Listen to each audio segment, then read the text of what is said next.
ہر قسم کی تعریف و توصیف، حمد و ثنا، بڑائی و برتری اللہ وحدہ لا شریک کے لیے لائق و دیبا ہے، جو ساری کائنات کا خالق و مالک، سارے جہان کا رازق و پالنہار اور ساری کائنات کے نظام کو تنہا چلانے والا ہے۔ اللہ رب العالمین کے حمد و ثنا کے بعد بے شمار درود و سلام، رحمتیں، برکتیں اور نوازشیں نازل ہوں اس کے تمام انبیاء اور رسول پر، خاص طور سے ہمارے اور آپ کے نبی اور رسول جناب محمد رسول اللہ صلی اللہ علیہ وسلم پر، آپ کے آل و اصحاب، آپ کے ازواج مطہرات اور قیامت کے صحیح معنوں میں آپ کی اتباع کرنے والے لوگ، آمین۔ محترم سامعین، یہ ہفتہ واری پروگرام کی 8ویں نشست ہے، اور جیسا کہ آپ نے سنا، آج کی نشست کا عنوان ہے دعا کی اہمیت اور اس کے آداب۔ یہ دو شق ہیں دعا کے، ایک تو یہ کہ دعا کی اہمیت کیا ہے قرآن و حدیث کی روشنی میں، اور دوسری چیز دعا کے آداب کیا ہیں۔ مختصر انداز میں مختصر سبق میں بات مکمل کرنے کی کوشش کی جائے گی۔ سب سے پہلے دعا کی اہمیت کے لیے چند نصوص ملاحظہ کیجیے۔ مسند احمد کی روایت ہے، عن نعمان بن بشیر رضی اللہ تعالیٰ عنہ قال سمعت رسول اللہ صلی اللہ علیہ وسلم یقول ان الدعاء هو العبادہ۔ نعمان بن بشیر رضی اللہ تعالیٰ عنہ کہتے ہیں کہ میں نے اللہ کے رسول صلی اللہ علیہ وسلم سے سنا، آپ ارشاد فرما رہے تھے یقیناً دعا ہی عبادت ہے۔ دعا کا مقام یہ ہے کہ دعا ہی گویا عبادت کا نچوڑ اور مغز و خلاصہ ہے۔ اسی طرح ابو ہریرہ رضی اللہ تعالیٰ روایت کرتے ہیں کہ اللہ کے رسول صلی اللہ علیہ وسلم نے ارشاد فرمایا افضل العبادت الدعاء، سب سے افضل، سب سے برتر اور سب سے زیادہ اجر و ثواب والی عبادت دعا ہے۔ دعا کی اہمیت کا اندازہ اس بات سے بھی لگائیں کہ اللہ رب العالمین ایسے لوگوں پر سخت غضبناک ہوتا ہے جو اللہ رب العالمین سے دعا نہیں کرنا چاہتے، یا دعا سے اعراض کرتے ہیں، یا دعا کے مقابلے میں اپنے آپ کو برتر سمجھتے ہیں، اپنے آپ کو اتنا اعلیٰ سمجھتے ہیں کہ دعا کرنا اپنے لیے کمتری کی بات سمجھتے ہیں۔ ایسے لوگوں پر اللہ رب العالمین سخت غضبناک ہوتا ہے۔ چنانچہ جامع ترمذی کی روایت ہے، عن ابی ہریرہ رضی اللہ تعالیٰ عنہ قال قال رسول اللہ صلی اللہ علیہ وسلم من لم يسأل اللہ یغضب علیہ، جو آدمی اللہ رب العالمین سے سوال نہیں کرتا ہے، اس سے دعا نہیں کرتا ہے، اللہ رب العالمین ایسے شخص پر غضبناک ہوتا ہے، غصہ ہوتا ہے۔ وہ اللہ رب العالمین کو یہ بات محبوب اور پسندیدہ ہے، اور اللہ رب العالمین ایسے شخص سے محبت فرماتا ہے جو اللہ رب العالمین سے سوال کرتا ہے اور دعا کرتا ہے۔ اس کے مقابلے میں جو دعا نہیں کرتا ہے، سوال نہیں کرتا ہے، اللہ رب العالمین ایسے شخص کو ناپسند کرتا ہے، اس میں غضبناک ہوتا ہے۔ اسی طرح اللہ رب العالمین نے سورہ غافر آیت نمبر 60 میں ارشاد فرمایا وقال ربکم ادعونی استجب لکم، اور تمہارے رب نے ارشاد فرمایا ہے کہ تم لوگ مجھ سے دعائیں کرو، میں تمہاری دعائیں قبول کروں گا، مجھ سے مانگو، مجھ سے فریاد کرو، میں تمہاری فریاد پوری کروں گا۔ ان الذین یستکبرون عن عبادتی، بے شک وہ لوگ جو میری عبادت کرنے سے کبر و غرور اختیار کرتے ہیں، یعنی دعا عبادت ہے، اور جو لوگ اس عبادت سے اپنے آپ کو اعلیٰ اور برتر سمجھتے ہیں، سیدخلون جہنم داخرین، ایسے لوگ جہنم میں ذلیل و خوار کر کے داخل کر دیے جائیں گے۔ اس حال میں داخل ہوں گے کہ وہ نہایت ذلیل و خوار ہوں گے، ان کے تکبر کا نشہ چور اور کافور ہو چکا ہوگا۔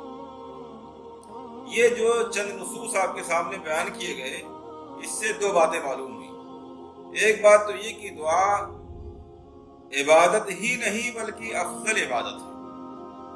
دوسری بات یہ معلوم ہوئی کہ یہ اس قسم کی عبادت ہے کہ عام حالات میں تو یہ واجب کے درجے میں نہیں ہے، فرض کے درجے میں نہیں ہے، لیکن اگر آدمی دعا کرنے سے اعراض کرنے لگے، غفلت برتنے لگے، مسلسل لاپرواہی برتنے لگے، تو یہ اللہ رب العالمین کے غضب کو دعوت دینے کے مترادف ہے۔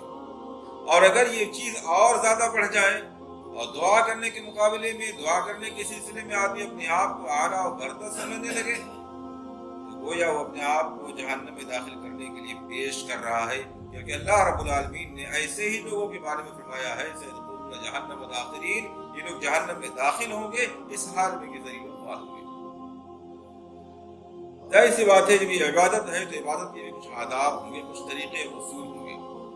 یہ آج کے موضوع کا دوسرا شق ہے۔ آئیے دعا کے آداب مختصر انداز میں آپ کے سامنے رکھے جاتے ہیں۔ پہلا ادب اور سلیقہ یہ ہے کہ دعا کرنے والا آدمی قبلہ رخ ہو کر کے دعا کرے۔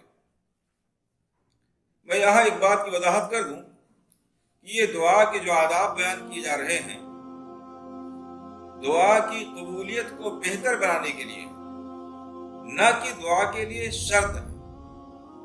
یعنی ضروری نہیں کہ ان آداب کے ساتھ ہی دعا کی جائے تب دعا قبول ہوگی، لیکن اگر کوئی آدمی اس بات کی خواہش رکھتا ہے کہ اس کی دعا اللہ رب العالمین کے یہاں قبول ہو تو اسے چاہیے کہ ان آداب کا خیال رکھے۔ تو پہلا ادب و سلیقہ یہ ہے کہ آدمی قبلہ رخ ہو کر کے دعا کرے، جیسا کہ صحیح مسلم حدیث نمبر 1763 کی روایت ہے۔